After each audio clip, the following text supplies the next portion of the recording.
Once upon a time, there lived a proud group of men who roamed the earth.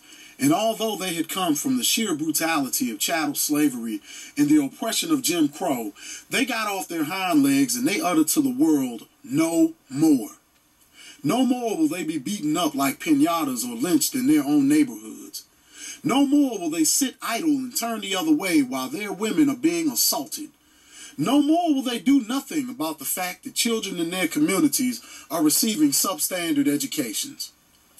The heroic exploits which we witnessed these men perform were far beyond the superhuman qualities illustrated in any comic book or folklore tale, because these men weren't fictitious characters.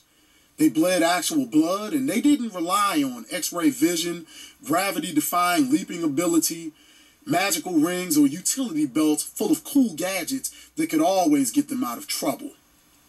These men didn't come from faraway planets where everyone was so immune to radiation that they developed unparalleled physical strength.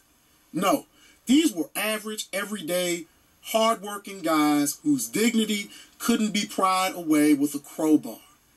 They strived for a better standard of living and forged a path through a jungle of uncertainty.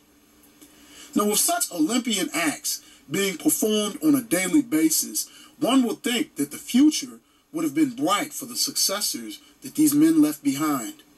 But after 40-plus years of feminism, manhood as a whole has done a complete 180, and it's gone in such a reverse that our boys have given up the sagging pants for dresses.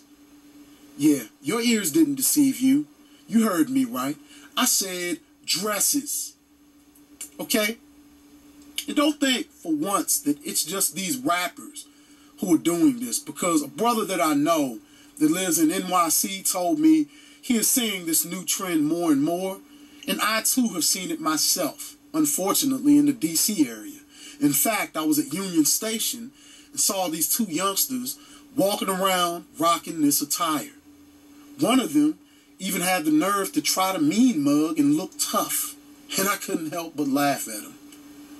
You know, when I was a young teenager myself, we used to walk around with all sorts of goofy haircuts. Yeah, that was our thing to impress the girls. I can remember when I was in junior high back in the 80s, and I think I went from a high top fade to a Gumby to a fade and a half moon like Mike Tyson used to wear in the course of like a month. I had my initials BK written in the back of my head at one time, and another time I had 3 parts on the side of my head back when MC Hammer and groups like De La Soul were pretty popular, but never could anyone convince me to walk around wearing dresses. And even if I was that gullible to follow such a fashion no-no back then, my parents flat out would never allow me to walk around doing so in their home or in the community. Now, about 5 years ago, I saw my man Professor Griff of Public Enemy at one of his lectures, and he called it when he said that it wouldn't be long before some of those cupcake thugs of the music industry would be walking out on stage in skirts. And I remember thinking to myself, no, they won't take it that far. And sure enough, there it is, folks. Our boys are wearing dresses. I guess door knocker, earrings, and lipstick are next.